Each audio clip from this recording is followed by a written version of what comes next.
Fala pessoal, tudo bem com vocês? Aqui é o Wesley e essa é a nossa quarta aula do curso de Patologia. Hoje nós comentaremos aqui acerca das lesões celulares irreversíveis. Em outras palavras, hoje comentaremos aqui acerca dos processos de necrose e apoptose e também um fenômeno denominado como calcificação patológica.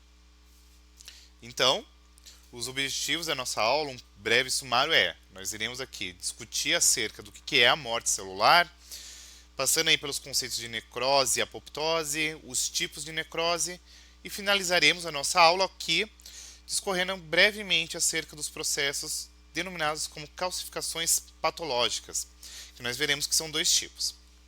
Então, só revisitando aquele breve esqueminha que nós estamos vendo desde a segunda aula do nosso curso, nós temos aqui um evento lesivo que vai ocasionar na célula um evento fisiológico ou patogênico que pode acarretar aqui numa adaptação celular. Essa adaptação, como nós vimos lá na segunda aula do curso de patologia, ela pode ser uma hipertrofia, uma atrofia, uma hiperplasia ou uma metaplasia. Entretanto, se eventualmente essa célula não conseguir se adaptar, nós entramos aqui no contexto de uma lesão celular, que é justamente a incapacidade dela se adaptar frente a esse estresse aí fisiológico ou patológico. E essa lesão ela pode ser uma lesão reversível, que foi o contexto das degenerações aí por acúmulos que nós comentamos na nossa terceira aula. Caso você não tenha visto, dá uma olhadinha aqui no card. E também nós comentaremos aqui sobre as lesões irreversíveis, que vão acarretar aqui o evento de necrose e apoptose. Posto isto, a apoptose ela é caracterizada aí como uma situação na qual uma célula é privada de fatores de crescimento ou estimulação e agora você vai ter uma situação na qual o DNA celular e as proteínas são danificadas sem reparo, ou seja, no contexto de apoptose, você tem a célula se suicidando, mas é um processo extremamente regulado, depende de energia e vai acontecer em situações muito específicas. Via de regra, o que eu quero que vocês atenham-se quando se comenta de apoptose é o seguinte, gurizada. É um processo muito orquestrado, é um processo que vai acontecer geralmente em condições fisiológicas. Pode ser que num processo patológico aconteça a apoptose? Pode, mas via de regra, quando a gente pensa em apoptose, que é a morte celular programada, é um processo extremamente orquestrado e muito bem regulado. Então, esse processo ele é um processo fisiológico, um processo natural, que pode ou não estar associado a algum evento patológico. Mas, via de regra, o mais importante que vocês se atenham de antemão é que a apoptose é um evento natural que acontece aí nos organismos vivos. E a apoptose ela vai ser caracterizada por um processo que vai ter uma ativação celular, então você vai ter um aparato de várias proteínas intracelulares, complexos enzimáticos e afins, que vão aqui ativar esse mecanismo de suicídio celular, tá? Então é um processo fisiológico e extremamente regulado. E a importância magma da apoptose primeiro, eliminar as células indesejadas de forma muito seletiva. E nesse evento você vai ter a membrana plasmática, os contornos celulares intactos, tá? E aí você vai formar corpos apoptóticos que sofrem um processo de fagocitose e isso, por consequência, não vai desencadear um processo inflamatório. Aí você deve estar se perguntando, tá, mas por que tu está comentando desse lance de processo inflamatório? Porque no outro contexto, que é o contexto da necrose, nós veremos que, diferentemente da apoptose, você tem um processo de inflamação celular e isso acarreta aí toda uma série de vários eventos que são lesivos à homeostasia como um todo, tá? De maneira qual nós veremos que dentro do contexto da apoptose, que é essa morte celular programada, muito refinada, depende de energia, vai selecionar células em específicos para fazer a eliminação, não acarreta processo inflamatório, nós teremos aqui um aparato de proteínas que nós chamaremos de caspases, que são basicamente enzimas específicas que fazem a degradação de proteínas. E essas caspases, por sua vez, elas podem estar associadas a duas vias apoptóticas. Uma que nós denominamos como via extrínseca, que ela é iniciada aí por receptores que são oriundos do meio externo, e nós temos aqui a via intrínseca, ou também denominada como via mitocondrial, ou seja, um evento ele vai ser desencadeado por fatores externos e uma outra via é desencadeada por fatores internos. De maneira qual, para ficar mais elucidativo, eu trago a vocês essa figura que vai exemplificar a via extrínseca e a via intrínseca. Iniciemos pela via extrínseca. Então a via extrínseca, como eu bem mencionei, ela depende de um estímulo externo. E aí nós temos o FAS e o TRAIL, que são dois fatores importantes para ativar essa via, tá? Então você tem aqui receptores de morte, que é o TRAIL e o FAS, tá? E aí eles se ligam a receptores específicos, de maneira a qual, quando acontece essa ligação do TRAIL e do FAS aos ligantes, você vai ter agora uma situação na qual uma proteína interna chamada de FADD, que olha o nome que vai dar até um certo medo, proteína de domínio de morte associado a FAS. Essa proteína de domínio de morte associada a FAS, ela muda a sua conformação de maneira a qual ela vai pegar aquelas enzimas que nesse primeiro momento nós denominaremos como procaspases, e aqui em específico eu queria destacar para você a procaspase 8 e a procaspase 10, que vão sofrer um processo de clivagem mediada pela FADD. Então essa proteína de domínio de morte, ela vai fazer uma clivagem da procaspase 8 e da procaspase 10, de maneira a qual você tem agora a formação da caspase 8 e da caspase 10, que romanticamente são chamadas aqui de começo do fim. Você deve estar se perguntando, tá, qual que é a grande sacada da caspase 8 e da caspase 10? É que elas ocasionam aqui a quebra de DNA, tá?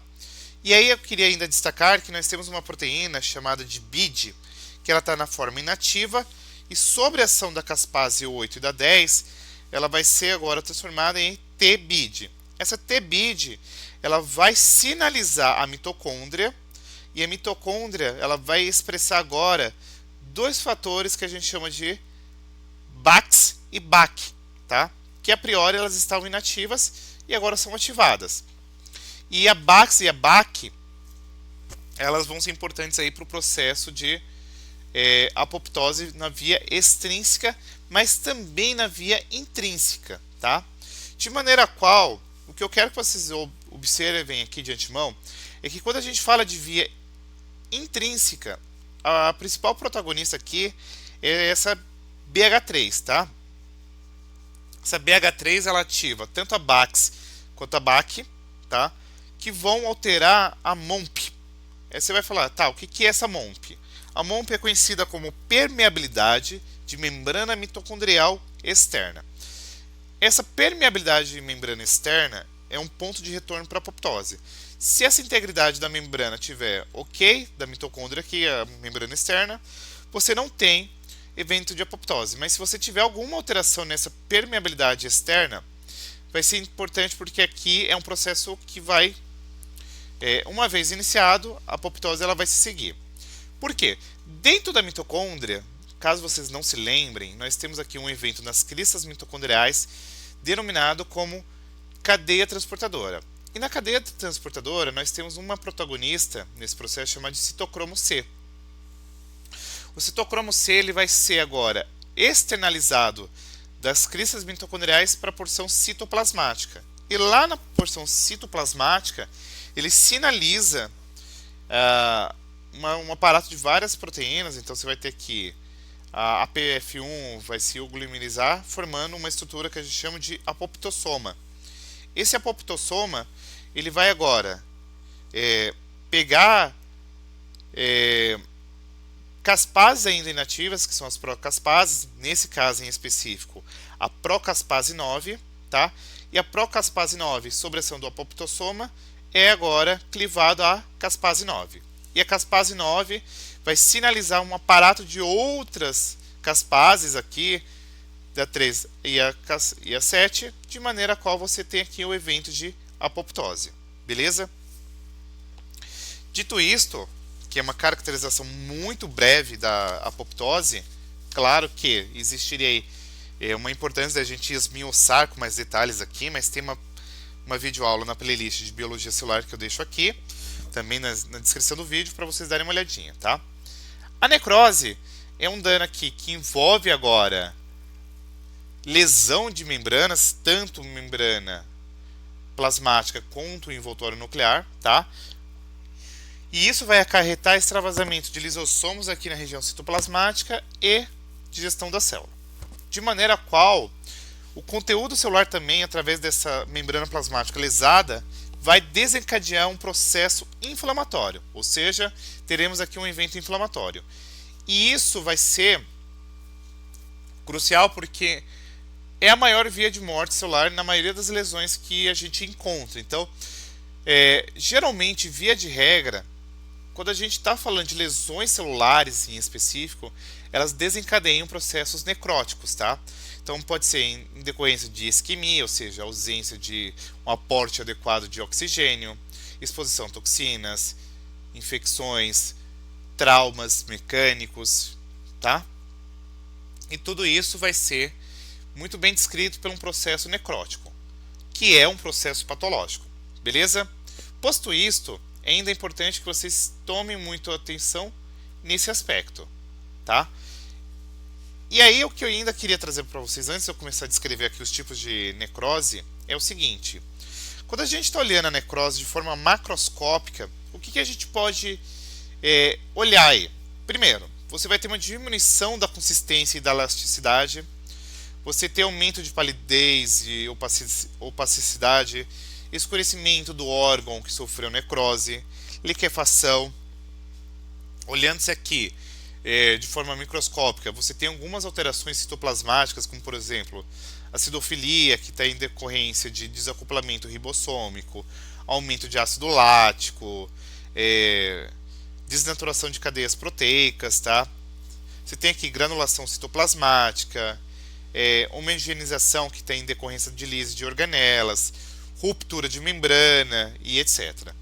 E observando-se de maneira muito geral, o que você observa no evento necrótico é que você tem alterações dos limites celulares, ou seja, você tem uma perda do contorno celular, perda de coloração, tá? E isso daqui está associado, por exemplo, em decorrência da diminuição da basofilia nuclear, e tudo isso é importante para que a gente consiga fazer o diagnóstico por histopatologia. Então, o primeiro tipo de necrose é a necrose por coagulação. Ela é muito comum, por exemplo, em eventos de isquemia, então infartos, tá? Está atrelado com falta de irrigação sanguínea, então você vai ter aqui proteínas que vão sofrer uma coagulação por ação enzimática, então elas são digeridas, tá? Você tem aqui lisossomos que são migrados, trazidos aí por leucócitos e por um processo de autólise, ou seja, um processo no qual você tem a digestão pelas suas próprias enzimas lisossomais, você tem uma retração do tamanho do núcleo, tá? Então a cromatina condensada e perda de água, que é o evento que nós denominamos como picnose. A DNase, que é uma enzima que degrada DNA, produzida aí por lisossomos, partem um núcleo em diversos fragmentos, então você tem aqui o evento que a gente chama de cariohash, e você tem aqui uma decomposição total do núcleo, que é a cariólise. Aí você vai falar, tá, o que é importante a gente observar em específico aqui na necrose por coagulação? Essa imagem aqui foi retirada da Faculdade de Odontologia da USP, tá? Então aqui é um corte histológico de baço. Se nós dessemos uns zooms aqui, nós perceberíamos que a integridade da membrana nuclear, do envoltório nuclear, é alterada de forma muito drástica. Você tem aqui uma retração do núcleo, tá? Nós temos aqui uma necrose por liquefação, que é uma situação na qual o tecido ele vai ficar amolecido, desorganizado e até mesmo líquido, tá? É muito frequente isso aqui em processos de infecção bacteriana e também no sistema nervoso central, em específico no cérebro, tá? Que você vai ter aqui a formação de abscessos. E aí as células vivas auxiliam aí na degradação é, dessa célula, que é o que a gente chama de heterólise. E aqui eu queria destacar os leucócitos. Então você vai ter a formação disso aqui, ó. Se liga, formação de pus. Isso aqui é um corte do encéfalo, tá? E olha o que acontece. Isso daqui é uma necrose por liquefação. Nós temos aqui a necrose caseosa também, que ela vai ter um formato meio que de queijo branco, tá? Muito característico de um processo aqui por infecção por Mycobacterium tuberculose, que causa tuberculose. E isso aqui você tem um processo inflamatório muito doido. O que é interessante a gente atentar-se aqui é que os contornos celulares são extremamente ausentes. Você tem um processo inflamatório muito exacerbado aqui na necrose caseosa. Nós temos aqui a necrose gordurosa, tá? Que ela é muito... Perdão, deixa eu tomar até um gole d'água aqui. Pronto, perdão. É muito típico, por exemplo, em tecido adiposo que está ali próximo do pâncreas, tá? E aí o que acontece? O pâncreas ele vai liberar lipases, que são enzimas que degradam gorduras aí no intestino delgado. E quando você tem uma lesão, essas enzimas aí no meio interno matam essas células adiposas, tá? Daqui, ó, é tudo lesão de célula adiposa. Então você percebe aqui extravasamentos, né, ó.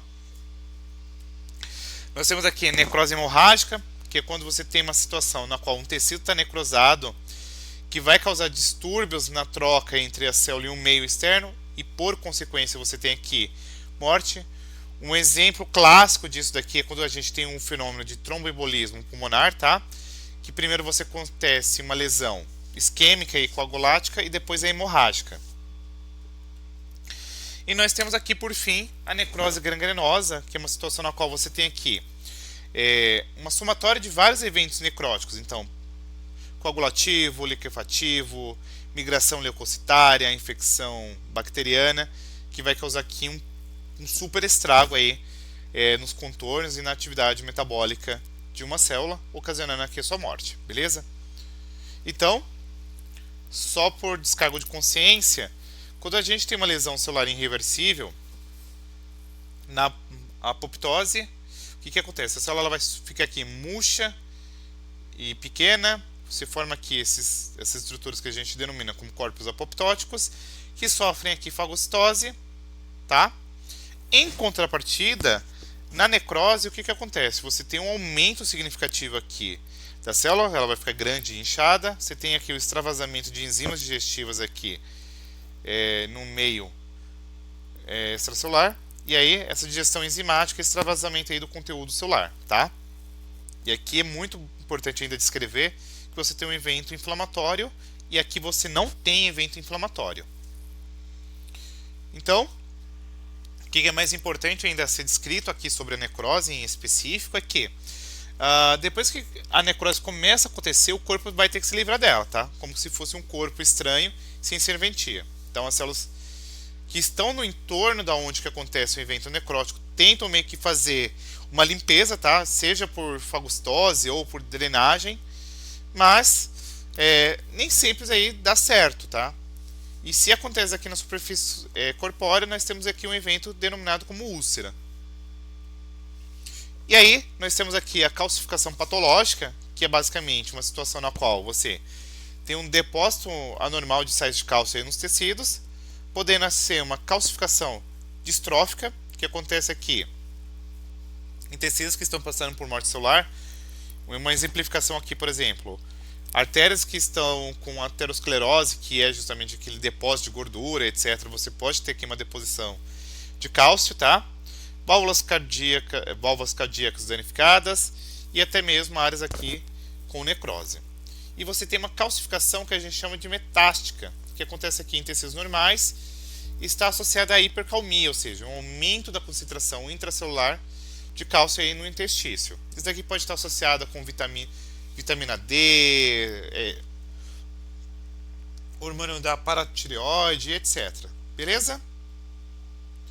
E aí, por fim, eu queria ainda destacar que uma coisa muito importante a ser descrita aqui é o próprio evento de envelhecimento, né? O envelhecimento ele vai ser importante porque aqui você vai ter uma uma somatória de vários eventos, fatores genéticos e ambientais, tá? E aí você vai ter, com o passar da idade, com o processo de envelhecimento, que é um processo natural, as atividades metabólicas sendo reduzidas, tá? Então, diminuição de ATP na mitocôndria, diminuição de síntese de proteínas, seja elas estruturais, enzimáticas ou até mesmo regulatórias, uma diminuição da captura de nutrientes e você pode ter aqui uma maior lesão no DNA e o reparo reduzido. Então, envelhecer é um rolê muito doido porque todas as atividades metabólicas elas começam a se deteriorar, de maneira a qual você vai ter esses eventos aqui característicos, beleza? Dito isto, tem aqui essa tabelinha que vai caracterizar tamanho, núcleo, membrana plasmática, conteúdo celular, inflamação e o processo fisiológico ou patológico, tanto na necrose quanto na apoptose, tá? Percebam que são muito diferentes uma da outra. E aqui a natureza e a gravidade aí dos estímulos celulares, dos estímulos nocivos, perdão, e a resposta celular. Então, ó, você tem aqui um estímulo fisiológico alterado e a adaptação celular. Então, vamos supor, aumento de demanda. O que a gente vai ter? Hiperplasia ou hipertrofia. Diminuição de nutrientes, atrofia. Irritação crônica, por exemplo, seja química ou física, metaplasia. Redução de suprimento de oxigênio, lesão química, infecção bacteriana. Ocasiona aqui uma lesão celular. Se ela for aguda e autolimitada, ela vai ser aqui uma lesão reversível. Se ela for progressiva e grave, com um dano, por exemplo, ao DNA, você tem aqui uma lesão irreversível que vai acarretar morte celular. Se ela for uma lesão crônica moderada, alterações subcelulares em várias organelas. Alteração metabólica genética adquirida, deposição intracelular, calcificação. E aumento de vida com lesão subletal, que vai se acumulando, é o envelhecimento celular. Beleza? As referências adotadas foram, como bem ditos anteriormente, o Hobbes e Cotran e o Bogliolo. E é isso. Espero que vocês tenham curtido. Se você tiver gostado, curta, compartilhe, comente, se inscreva, me ajuda bastante. E é isso. Muito obrigado, um super beijo e até a nossa próxima aula de patologia. Fui!